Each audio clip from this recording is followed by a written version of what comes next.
నిన్న కాకినాడలో పవన్ కళ్యాణ్ గారి ప్రెస్ మీట్ చూసాము మనం. ఈ ప్రెస్ మీట్‌లో ఆయన పలు అంశాలని ప్రస్తావించడం జరిగింది. ఈ అంశాలపై మనతో విశ్లేషించడానికి వైఎస్ఆర్ కాంగ్రెస్ పార్టీ నెల్లూరు జిల్లా నాయకులు శ్రీకాంత్ గారు మనతో ఉన్నారు. ఆయనతో మాట్లాడదాం. నమస్తే శ్రీకాంత్ గారు.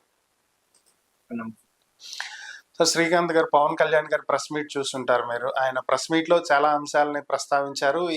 దీంట్లో ఆయన క్రిమినల్స్‌కి కులాలు అంటగట్టొద్దు. వాళ్ళు ఏ కులం అయినా సరే, కులంతో సంబంధం లేదు. క్రిమినలే. సో వీళ్ళని కాపాడమని చెప్పి నన్ను ప్రస్తావించొద్దు, నన్ను దీంట్లోకి లాగొద్దు. ఎవరి గురించి నేను పైరవీలు చేయను. ఎవరికి ఫోన్ చేసి తను మావాడు వదిలేయండి అని చెప్పను. మా జనసేన వాళ్ళే తప్పు చేసినా సరే నేను వాటిని సమర్థించను. నేను ఫోనులు చేసి వదిలేయమని చెప్పను. ఇలాంటివేవి నేను చెయ్యను. క్రిమినల్గానే ఉండాలి. వేరే వాళ్ళకి లాగా నేను వెళ్ళి హత్యలు చేసిన వాళ్ళతో మాట్లాడి పరామర్శించి వచ్చే టైప్ కాదు అని చెప్పి ఆయన ప్రస్తావించడం జరిగింది. వీటి మీద మీ అభిప్రాయాలు? గతంలో పవన్ కళ్యాణ్ అనే వ్యక్తి కాళహస్తిలో కొట్టే సాయి అనే వ్యక్తిని ఒక సిఐ కొట్టినప్పుడు ఈయన ప్రెస్ మీట్ అప్పుడు కూడా పెట్టాడు సార్. ఆ ప్రెస్ మీట్ కూడా చూడాలి. కాళహస్తిలో కొట్టే సాయిని కొట్టినప్పుడు ప్రెస్ మీట్ చూస్తే పోలీసుకి ఎటువంటి అధికారం లేదు, ఒక వ్యక్తి మీద చేయి చేయడానికి అధికారమే లేదని చెప్పినటువంటి వ్యక్తి అదే ఈ రోజు కృష్ణలంగకు చెందినటువంటి గాదె సాయి కృష్ణ విషయానికి వచ్చేసరికి ఇప్పుడు సిఐ చేసింది తప్పని ఇక్కడ ఖండించట్లా. వేరియేషన్ అంటే గెలుపుకు ముందు ఒక మాట, గెలిచిన తర్వాత ఒక మాట. ఏరు దాటిన తర్వాత తెప్ప తగల పెట్టడం అన్నా, లేదంటే ఏరు దాటే వరకు ఏరుమల్ల అన్నా, ఏరు దాటే బోడిమల్ల అన్న అనడం అంటే ఇదేనేమో మనం చూస్తున్నాం పవన్ కళ్యాణ్ గారి వాక్యంలో. గతంలో ఈయన ఇదే ఇప్పుడు గతంలో మనం చూసుకుంటే డాక్టర్ సుధాకర్ హత్య ఒకటి, ఆయన చనిపోయారు వైఎస్ఆర్సీపీ పార్టీ దాంట్లో. అప్పుడు ఎందుకు కులాన్ని అంటగట్టి మరి ఆ సుధాకర్ పేరు చెప్పాడు? డాక్టర్ సుధాకర్ అంటే సరిపోయేదిగా. అది ఎందుకు అక్కడ దళిత డాక్టర్ అని ఈయన ఎన్నో సందర్భాల్లో ఎందుకు తీసుకొచ్చాడు? కులాన్ని ఎందుకు వాడాడు? అక్కడ పోలీసులు స్పష్టంగా చెప్తున్నారు, ఆ డాక్టర్ సుధాకర్ అనే వ్యక్తి మద్యం సేవించి రోడ్డు మీద హల్చల్ చేస్తుండడంతో ఆ రోజు అరెస్ట్ చేయాల్సినటువంటి పరిస్థితి ఉంది కరోనా టైంలో. దాన్ని కూడా తీసుకొచ్చి వీళ్ళు రాజకీయాలకు వాడుకున్నారు కదా, దళిత డాక్టర్ అని చెప్పి. అదే ఒక గిరిజన అమ్మాయి, చిన్న బిడ్డ సుగాలి ప్రీతి విషయంలో కూడా గిరిజన మహిళకు అన్యాయం జరిగితే అని చెప్పి ఆ రోజు సుగాలి ప్రీతి అని పేరు చెప్పి మాట్లాడొచ్చు. ఆ రోజు ఎందుకు దానికి కులాలు అంటగట్టి మాట్లాడాడు ఈయన? అంటే ఈయన రాజకీయ లబ్ధి కోసం ఈయన కులాలు అంటగట్టి మాట్లాడొచ్చు. ఈ రోజు ఏదైతే ఆయన సామాజిక వర్గానికి సంబంధించిన వ్యక్తి చనిపోతే కానీ ప్రతి ఒక్కరు ప్రశ్నిస్తారు. ఎందుకంటే వాళ్ళ కుటుంబం జనసేన పార్టీతో ట్రావెల్ చేస్తుంది. చనిపోయిన వ్యక్తిని కనీసం పరామర్శించాలని మేము అడుగుతున్నాం. పరామర్శించడానికి జగన్మోహన్ రెడ్డి గారు వచ్చిన తర్వాత ప్రభుత్వం ఒక ఆలోచనకు వచ్చింది. ప్రభుత్వం అప్పుడే ఒక సరైన నిర్ణయం తీసుకుంది, సీఏని సస్పెండ్ చేసింది. దాని తర్వాత అప్పటి వరకు వీళ్ళు ఎల్లో మీడియాలో ఏం ప్రచారం చేశారండి? ఆ కుర్రోడి మీద 23 కేసులు ఉన్నాయి, గంజాయిలు అది ఇది అని చెప్పి ప్రచారం చేసినటువంటి ఎల్లో మీడియా మరి సాక్షాత్ చంద్రబాబు నాయుడు గారు ఎందుకు ఇంటికి పిలిపించుకున్నారు? ఆమెను ఎందుకు ఇంటికి పిలిపించుకుని మాట్లాడారు? నిజంగా వాళ్ళకి అంత క్రిమినల్ యాక్టివిటీస్ లో వాళ్ళు పాల్గొని ఉంటే చంద్రబాబు నాయుడు గారు కూడా పిలిపించుకోరు కదా. మరి అంత ఇంగిత జ్ఞానం లేకుండా పవన్ కళ్యాణ్ గారు రాజకీయాలకి ఆయన ముందు ఒకటి మాట్లాడారు, ఈరోజు తర్వాత ఒకటి మాట్లాడారు. కనీసం రేపు ఇంకొక విషయం కూడా ఇక్కడ మీరు అడిగిన దానికి సమాధానం చెప్పాలి సార్. వాళ్ళ జనసేన పార్టీ కార్యకర్తలు ఈ విధంగా తయారవడానికి కారణం పవన్ కళ్యాణ్ గారు, నేను స్పష్టంగా చెప్పగలను. ఎందుకంటే ఏదైనా సభ పెట్టినప్పుడు, ఏదైనా మీటింగ్లు పెట్టినప్పుడు రెచ్చగొట్టి మాట్లాడతారు. అక్కడ లైక్ దగ్గరికి వస్తే లాగి పెట్టి కొట్టండి, చెయ్యికి అందే వరకు కొట్టండి, మీరు రెచ్చిపోండి, కొడకల్లారా చెప్పులు తీసుకుని మీరు సైలెంట్ గా ఉంటే కుదరదు, నేనే ప్రతి దగ్గర మాట్లాడాలంటే కుదరదు, నేనే రావాలంటే కుదరదు, మీరు కూడా మాట్లాడాలా, మీరు కూడా తిరగబడి కొట్టాలని రెచ్చగొట్టింది వీళ్ళు ఇతను కదా.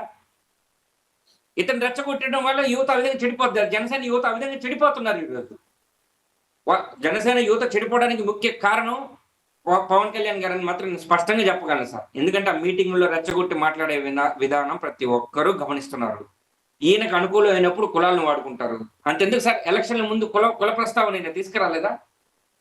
ఇంకనైనా మీరు కులభావం తెచ్చుకోండి, కాపులంతా ఏకమైన గెలిపిస్తే నేను కాపుల సామాజిక వర్గాన్ని నుంచి నేను ముఖ్యమంత్రి నవ్వి చూపిస్తానని ఆ రోజు ఎందుకు మాట్లాడావు? మరి ఈ రోజు నీకు ఒక క్వశ్చన్, నువ్వు చెప్పలేని ప్రశ్న నిన్ను అడిగేసరికి ఈ కులాలు అంతరించిపోవాలని మాట్లాడు. సరే, ఈరోజు మీరు ప్రభుత్వంలో ఉన్నారు, ఒక జీవో పాస్ చేయండి, ఈ రోజు నుంచి కులాలు లేవు ఆంధ్రప్రదేశ్లో అని కొత్త జీవోని తీసుకొచ్చి బిల్లు పెట్టండి. ఇంక నుంచి కులాల ప్రస్తావన లేకుండా స్టేజీల మీద మాట్లాడితే సరిపోతుందా? ఈరోజు కులాలు ఎంత అంతరించిపోవాలంటే మీరు నాయకుడిగా ఉన్నారు, డిప్యూటీ సీఎంగా ఉన్నారు, ముఖ్యమంత్రితో బాగా సన్నిహితంగా ఉన్నారు, అదేవిధంగా సెంట్రల్లో కూడా సన్నిహితంగా ఉన్నారు. మాట్లాడండి, బిల్లు ప్రవేశపెట్టండి. ఇంకా కులాలు వద్దు, మన భారతదేశంలో కులాలు తీసేద్దాం, ఓన్లీ ఒకే ఒక మతం హిందూ మతం అని చెప్పి ప్రకటించండి. అది చేత కాదు కదా. అది అవ్వడానికి వీలవ్వదు కదా. ఇక్కడికి వచ్చి మాత్రం మీరు రెచ్చగొట్టి మాట్లాడేసి యువతని తప్పుదారి పట్టించి వాళ్ళు చనిపోయిన తర్వాత నేను రౌడీలకి అండగా ఉండను, నేను వీళ్ళకి అండగా ఉండను అని మాట్లాడడం ఎంతవరకు సమంజసం? ఆయన ఏదన్నా మీటింగ్ పెడితే సార్ వాళ్ళ జనసేన పార్టీ కార్యకర్తలు చూస్తారా లేదో మాకు తెలియదు, కానీ మేమైతే 100% మొత్తం చూస్తాం సార్. ఎందుకంటే మాకు కామెడీ సబ్జెక్ట్ చాలా ఉంటుంది, చాలా కామెడీగా మాట్లాడతారు. వచ్చినప్పుడు ఏం మాట్లాడాలో తెలియక మా గతంలో తెలంగాణలో పెట్టిన ప్రెస్ మీట్ అంతే, తర్వాత నిన్న కాకినాడలో పెట్టిందంతే. ఏదో కొత్తగా ప్రతిసారి ఒక ప్రోగ్రామ్ కి కొత్తగా పేరు మార్చుకుంటా వస్తారు. ఈ అర్జీలు తీసుకుంటా ఉంటారు. ఎవరైతే కష్టాలు వచ్చి అన్న మాకు ఈ కష్టం ఉందని అర్జీ ఇస్తే ఆ అర్జీలన్నీ సేకరించి అవి ఎక్కడికి పోతాయో తెలియదు సార్. మంగళగిరి ఆఫీస్ లో అయితే కొన్ని లక్షల అర్జీలు ఉంటాయి. దాంట్లో ఒక కార్యక్రమానికి ఎప్పటికప్పుడు కొత్త పేరు పెట్టి నేను ఇవాళే తీసుకుంటున్నాను అర్జీలు, నేను ఇవాళే సేకరిస్తున్నాను, ఇంకా నేను చూస్తాను. ఎందుకంటే వెనక పేరు మారిపోయింటుంది. దాని పేరు జనవానో జనశ్రీయో ఇంకేదో ఆ విధంగా రకరకాల పేర్లు పెట్టుకుంటా వస్తారు. గతంలో తెలంగాణలో పోటీ చేయలేదు, అయినా ఎంపీగా ఎమ్మెల్యేలుగా పోటీ చేశారు, మున్సిపాలిటీ ఎలక్షన్స్ లో పోటీ చేశారు, తర్వాత పంచాయతీ ఎలక్షన్స్ లో పోటీ చేశారు. మళ్ళీ అవన్నీ చేయనట్టు నేను ఇంక మీదట చేస్తా, ఇంక మీద తెలంగాణ చేస్తాను, అంతకుముందు చేసి దేకింది ఏంది, చేసి మీరు పీకింది ఏంది అని అడుగుతున్నాను. సరే, అయితే పవన్ కళ్యాణ్ గారు మరొక అంశాన్ని కూడా తీసుకురావడం జరిగింది. గడిచినటువంటి 5 ఏళ్లలో 2019-24 మధ్యలో పూర్తి విధ్వంసం జరిగింది. లా అండ్ ఆర్డర్ పూర్తిగా దారి తప్పిపోయింది.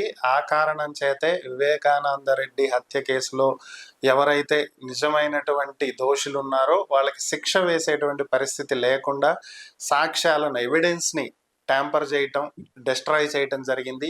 సుగాలి ప్రీతి అంశంలో కూడా ఇదే జరిగింది. అందువల్ల వారికి మేము ఇప్పుడు అధికారంలోకి వచ్చినా న్యాయం చెయ్యలేకపోతున్నాం. గడిచిన 5 ఏళ్లలో సాక్ష్యాలను మార్చేశారు, సాక్ష్యాలని నాశనం చేశారని చెప్పి ఆయన ప్రస్తావించడం జరిగింది. మరి దీనికి మీ ఒపీనియన్ ఏంటి? సుగాలి ప్రీతి ఇన్సిడెంట్స్ జరిగింది 2017 ఆగస్టు. అప్పటికి తెలుగుదేశం గవర్నమెంట్ ఉంది సార్. 2017 ఆగస్టు నుంచి 2019 ప్రభుత్వం మారే అప్పటికి 21 నెలల కాలాల పాటు తెలుగుదేశం పార్టీ ఉండింది. తెలుగుదేశం పార్టీకి యాక్షన్ తీసుకోవడానికి 21 నెలల కాలం సరిపోదా సార్? నేను అడుగుతున్నా.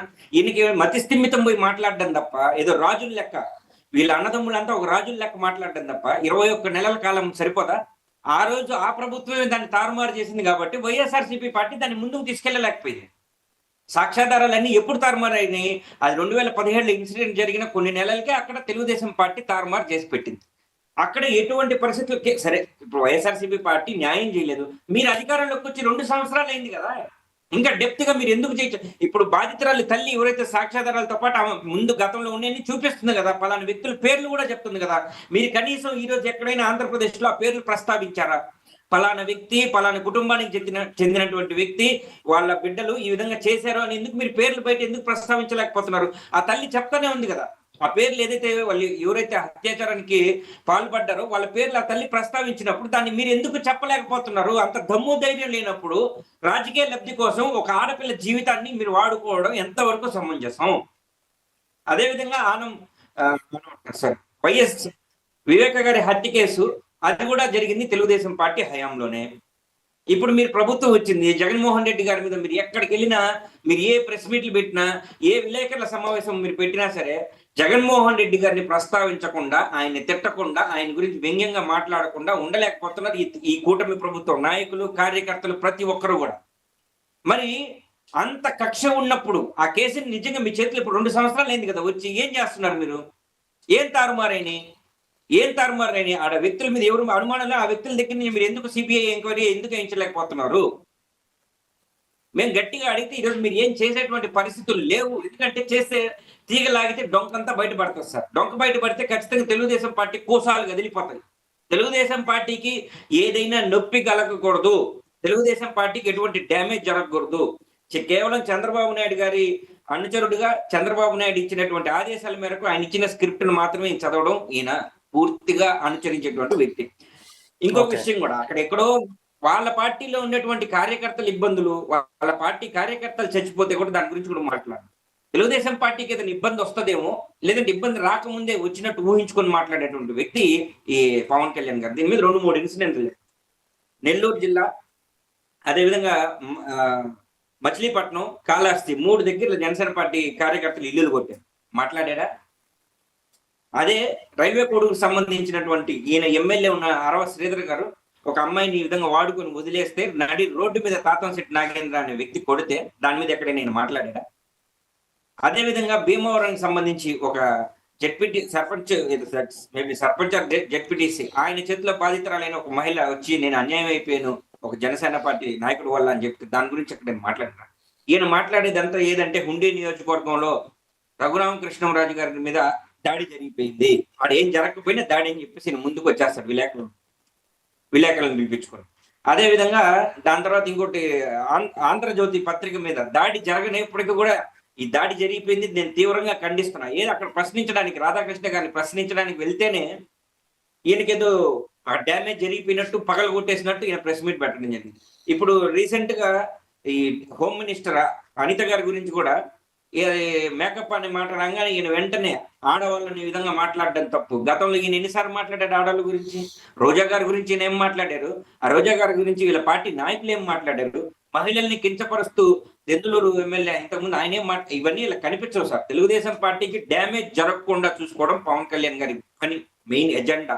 కాబట్టే ఆయన ఈ రోజు ఈ కేసులన్నిటి కూడా లాగితే ఖచ్చితంగా తెలుగుదేశం పార్టీ కూసాలు కదిలిపోయేటువంటి పరిస్థితులు ఉన్నాయి. కాబట్టి చిన్నగా వైఎస్ఆర్సీపీ పార్టీ మీద నెట్టేయడం, తారుమారు చేస్తే పోలీసు వాళ్ళు అనుకుంటే ఎంతసేపు తీసుకొస్తారు సార్?